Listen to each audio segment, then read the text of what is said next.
YouTube channel Khimji કાચરિયાના માધ્યમ દ્વારા સત્સંગ સાંભળનારા સર્વ ભાવિક ભક્તજનોના હૃદયમાં બિરાજમાન પરમાત્માને મારા પ્રણામ। આજના વિડીયોમાં આપણે સાંભળીશું શ્રીમદ દેવી ભાગવત। શ્રીમદ દેવી ભાગવતના અત્યાર સુધી આપણે 17 ભાગ સાંભળ્યા।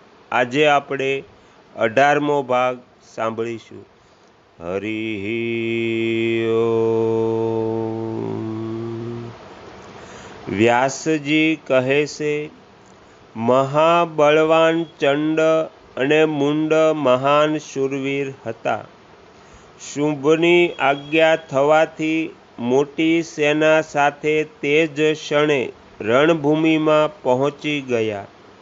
બળના અભિમાનમાં પાગલ બનેલા તે દાનવોએ તરત ધનુષ્ટંકાર કર્યો। દેવીએ પણ શંખ વગાડ્યો, જેના ભયંકર ધ્વનિથી 10 દિશાઓ ગુંજી ઉઠી। મહાબળવાન સિંહ પણ ગર્જના કરવા લાગ્યો।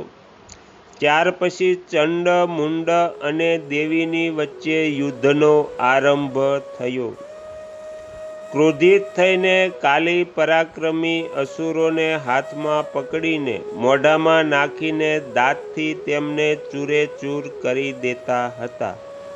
તે જ પ્રમાણે સારથી સહિત રથો અને ઘોડાઓને પણ મોઢામાં નાખીને દાંતોથી ચાવવા લાગ્યા। ચંડ અને મુંડ તેમની સેનાનો સંહાર જોઈને બાણોની વૃષ્ટિથી કાલીને ઢાંકી દેવાનો પ્રયાસ કરતા હતા।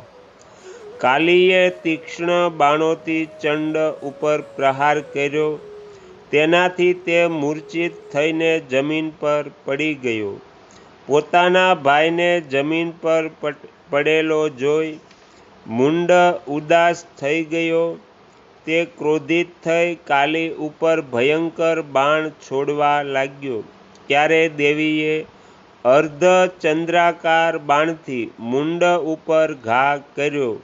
જોકે મહાપરાક્રમી મુંડ અત્યંત બળવાન હતો, છતાં દેવીના આ બાણને તે સહી ન શક્યો અને તરત જ પૃથ્વી પર પડ્યો। ત્યારે દાનવ સેનામાં હાહાકાર મચી ગયો। થોડીવાર પછી ચંડ મૂર્છામાંથી જાગ્યો અને ગદા લઈને દેવી પર પ્રહાર કરવા દોડ્યો। દેવીએ ચંડના ગદા પ્રહારને અટકાવી બાણપાશનો પ્રયોગ કર્યો। તેનાથી તે મહાદાનવ બંધાઈ ગયો। ભાઈને પાશમાં બંધાયેલો જોઈને મુંડ કવચ પહેરીને હાથમાં ભયંકર શક્તિ લઈને દેવીની સામે આવી ગયો ને તેને પણ દેવીએ બાણપાશથી બાંધી દીધો।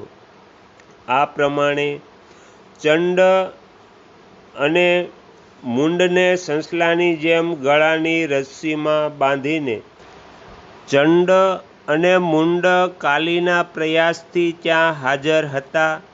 તેમની દશા શિયાળ જેવી અત્યંત દિનહીન હતી।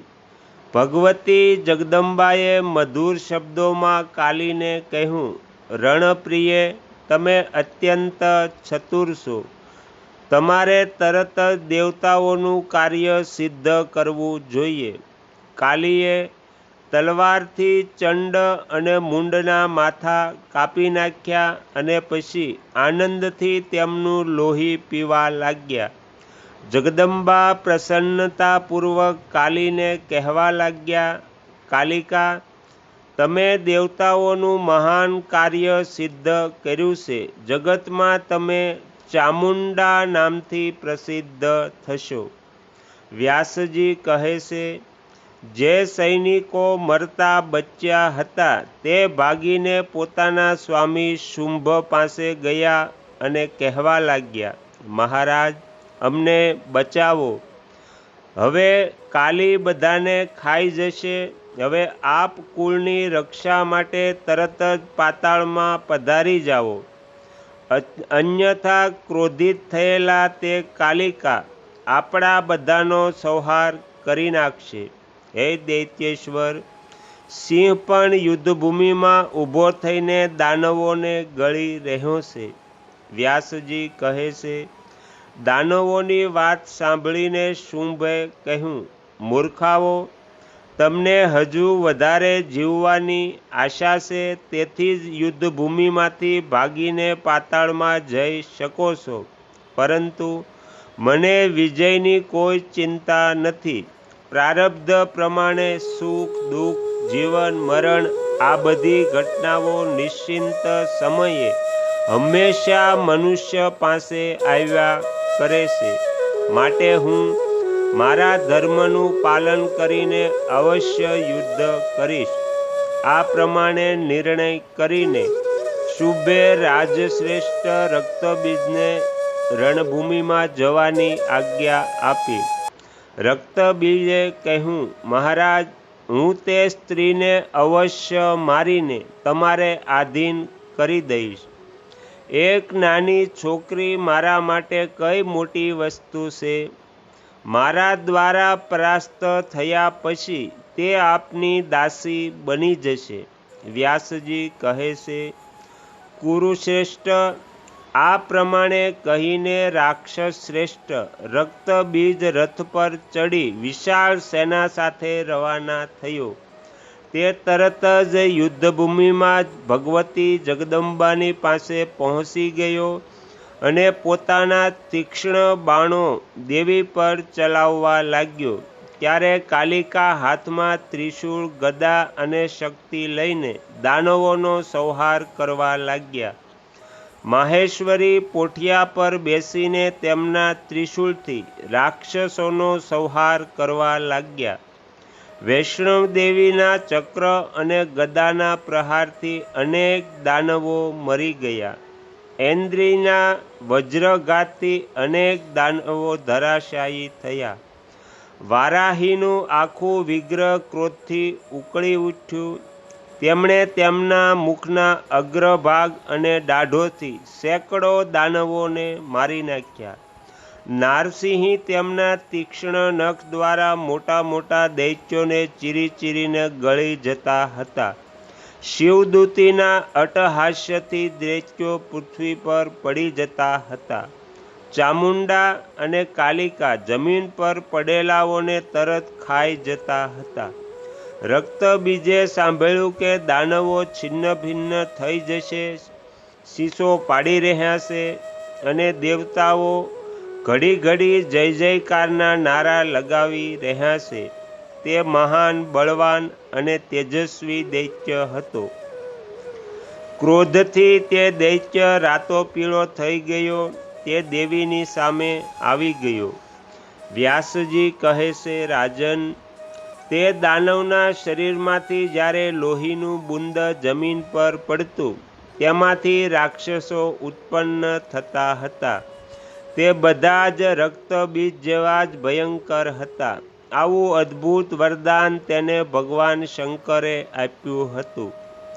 વૈષ્ણવી દેવી ઉપર દાનવે શક્તિનો પ્રહાર કર્યો કે તરત દેવીએ ગદાથી તે શક્તિને રોકી લીધી અને દૈત્યરાજ રક્તબીજનો ચક્રનો ઘા કર્યો. ચક્રના પ્રહારથી તેના શરીરમાંથી લોહીની ધારા વહેવા લાગી. જ્યાં જ્યાં રક્તબીજના લોહીના બુંદ જમીન પર પડતા હતા, ત્યાં ત્યાં રક્તબીજ જેવા હજારો રાક્ષસો ઉત્પન્ન થતા હતા. ઐન્દ્રિએ તે ભયંકર રક્તબીજને વજ્ર માર્યું. તેનાથી પણ લોહી ટપકવા લાગ્યું અને તેમાંથી અસંખ્ય રક્તબીજ ઉત્પન્ન થઈ ગયા.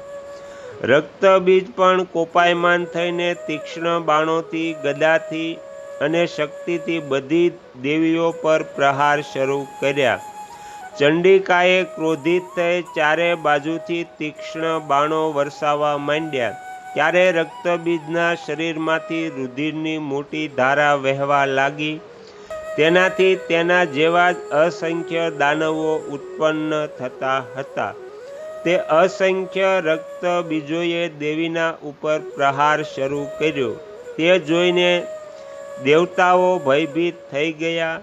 જ્યારે દેવતાઓ ભયથી ગભરાઈને ચિંતા કરવા લાગ્યા ત્યારે ભગવતી જગદંબાએ કાલીને કહ્યું, ચામુંડા, તું તારું મોઢું પહોળું કરીને મારા શસ્ત્રના પ્રહારથી રક્તબીજને જે લોહી નીકળે છે તે પી જા. મોટી આંખોવાળી, તું એ રીતે આ દાનવોનું લોહી પીતી રહેજે કે તેનું એક બૂંદ જમીન પર પડે નહીં. આમ કરવાથી બીજા દાનવો ઉત્પન્ન થશે નહીં. તો અહીંયા શ્રીમદ દેવી ભાગવતનો 18મો ભાગ સમાપ્ત થાય છે.